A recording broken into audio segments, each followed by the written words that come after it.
વેન્ટ્રોક્યુલિઝમ એટલે ગુજરાતીમાં કહેવાય શબ્દભ્રમ. બરાબર, એટલે કે ખરેખર આ જગ્ગુ બોલે છે એવું લાગે છે ને? હું જ બોલું છું, એ જ બોલે છે એવું લાગે છે ને? પણ ખરેખર એ બોલતો નથી, એટલે આને કહેવાય વેન્ટ્રોક્યુલિઝમ એટલે શબ્દભ્રમ. બરાબર છે? જેમાં આપણે થોડીક શિક્ષણ આપીશું, કંઈક એવી વાર્તા કરીશું. બરાબર, વાર્તા સાંભળી ગમે? હું કહીશ વાર્તા, હું જગ્ગુ એમ કે હું વાર્તા કહીશ. જગ્ગુ વાર્તા કહેશે તો ગમશે? હા, બે વાર્તા સંભળાવી. બરાબર, વચ્ચે વચ્ચે જગ્ગુ બોલશે અને હુંય કહીશ. બરાબર, તો વાર્તા છે. એક હતો સિંહ અને એક હતો ડેટકો. ડેટકો કેમ બોલે? હા, ડ્રાઉ ડ્રાઉ ડ્રાઉ. ડેટકો એમ બોલે ને. અને ડેટકો ક્યાં રહે? પાણીમાં. અને સિંહભાઈ તો જંગલના રાજા. જંગલના રાજા કહેવાય ને? જંગલમાં ખરેખર તાકાતવર કોણ હોય? આ હોય? વાંદરા હોય? ના, સિંહ. એટલે એને જંગલનો રાજા કહેવાય. બરાબર, તો ડેટકાભાઈ પાણીમાં બેઠા હતા અને ડેટકો બોલ બોલ કરતો હતો. કેમ બોલે? હા, ડ્રાઉ ડ્રાઉ કરે. અને ડેટકાભાઈ ડ્રાઉ ડ્રાઉ કરે અને જંગલનો રાજા પાણી પીવા આવ્યો ત્યાં તો ડેટકાએ આમ કર્યું, તેને ડ્રાઉ કર્યું એટલે જંગલનો રાજા તો બી ગયો. થોડો ડર લાગ્યો કે આ તો શું પાણીમાંથી આવો અવાજ આવે છે. ડેટકાભાઈને તો આમ છે ને મૂછું મરડવા માંડ્યા. આમ ઊંચે ઊંચે ઊંચે ઊંચે ઊંચે આમ એને તેમ થઈ ગયું કે જંગલનો રાજા મારાથી ડરી ગયો. જંગલના રાજાને પણ શું થયું? બીક લાગી. હા, બીક લાગી. એટલે પાવરમાં આવી ગયા. આપણા સૌ બીવે આપણને આમ થાય ને, ઘમંડ આવી ગયું. કોને ઘમંડ આવી ગયું? ડેટકાભાઈને. હા, ડેટકાભાઈને. અને ડેટકાભાઈ કેમ બોલે? હા, ડ્રાઉ ડ્રાઉ ડ્રાઉ બોલે. એટલે ઘમંડ આવી ગયો એટલે તો બહુ ને બહુ બોલવા માંડ્યા. એવી રાડું પાડવા માંડ્યા મોજથી. અને કારણ કે ઘમંડ આવી ગયું. ત્યાં તો સિંહભાઈ ધીમેથી બહાર રાડું પાડતા પાડતા તળાવમાંથી બહાર આવ્યા. બહાર આવ્યા જેવો ડેટકો બોલવા ગયો ડ્રાઉ, ત્યાં તો સિંહને ખબર પડી કે આ તો ભાઈ નાનું એવું ડેટકું છે.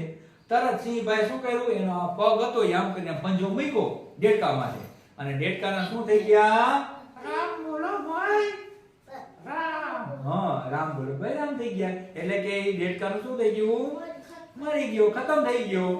એટલે આ વાર્તા ઉપરથી આપણે શું શીખવાનું મળ્યું જગ્ગુ? ઘમંડ ક્યારેય કરવું નહીં. હા, ક્યારેય ઘમંડ કરવાનું નહીં. અભિમાન કરવાનું નહીં.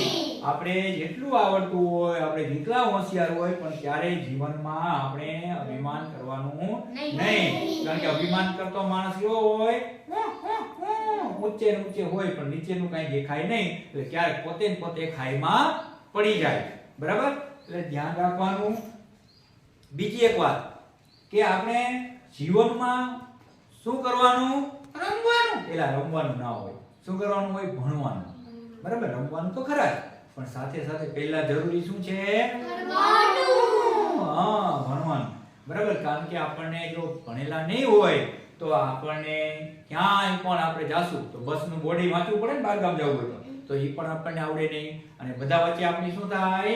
આપણા દાંત કાઢે, બેઇજ્જતી થાય. બરાબર, એટલે એવું કરવાનું નહીં. બરાબર ને? હા, બરાબર ને? જગ્ગુ પૂછે છે. બરાબર, મજા આવી? હા. વાર્તા ગમી? હા. મજા આવી ને? હા. જો જગ્ગુને પણ મજા આવી, તમને પણ મજા આવી ને? હવે સાથે સાથે છે ને આપણે શરીરનું ધ્યાન રાખવાનું. બરાબર, કારણ કે આપણે મોટા ભાગના બીમાર પડતા હોય ને તો આપણને ખબર છે કે શરીર આપણું સ્વસ્થ હોવું જોઈએ. શરીર સ્વસ્થ હોય તો આપણે શું કરીએ? બીમાર ઓછા પડીએ. એટલે બીમાર પડીએ એટલે કેમ થઈ જાય? હા, બીમાર પડીએ એટલે કેમ થઈ જાય? હા, એટલે આપણે આરામ કરવો પડે. એટલે શું કરવાનું? તો કે આપણા શરીરનું ધ્યાન રાખવાનું. શિયાળો હોય ત્યારે શું કરવાનું? મફલર. હા, નકર શું થઈ જાય? ઉધરસ થાય, શરદી થાય, તાવ આવે અને બીમાર પડીએ. એટલે આપણે ગરમ કપડાં પહેરવાના, શરીરનું ધ્યાન રાખવાનું અને આપણે ખોટા કજિયા કરવાના નહીં. અને એક વસ્તુથી બહુ જ દૂર રહેવાનું. શેનાથી દૂર રહેવાનું? મોબાઈલ. હા, મોબાઈલ. મોબાઈલ છે અત્યારે બધા મોબાઈલના કેટલા મોબાઈલનો ઉપયોગ નથી કરતા આમાંથી? બધા વાપરો છો ને મોબાઈલ? હા સરસ, પણ મોબાઈલ છે ને ઓછો વાપરવાનો. કારણ કે મોબાઈલ થી શું થાય? આપણી આંખો જાય. ઘણા બધા એવા કેસ છે મોબાઈલ થી લકવા પણ થાય. બરાબર, સતત આપણા હાથ એમનેમ હોય, આપણે ખાવા પીવામાં ધ્યાન ન આપી એટલે શું થાય? આપણને લકવા પણ થાય છે. એટલે મોબાઈલમાં એવા રેડિયેશન હોય, એવા ઝેરી એવા કિરણો હોય, રેડિયેશન કહેવાય, અને એ આપણને નુકસાન કરે. આપણો મગજ ખરાબ કરી નાખે, આપણી આંખો ખરાબ કરી નાખે, આપણું શરીર ખરાબ કરી નાખે. તો શેનાથી દૂર રહેવાનું? મોબાઈલ. મોબાઈલ થી દૂર રહેવાનું. બરાબર, એટલે હવે આજથી પ્રોમિસ કરો, મોબાઈલ ઓછો વાપરશો ને? નહીતર જગુ શું કરશે? બટકું ભરશે. બટકું ભરવા આવશે. એટલે જગુ કે છે આજથી મોબાઈલ નો ઉપયોગ ઓછો કરવાનો. બરાબર, બને ત્યાં સુધી મોબાઈલ નો ઉપયોગ કરવાનો જ નહીં. પ્રોમિસ? હા, મોબાઈલ નો ઉપયોગ નહીં કરો ને?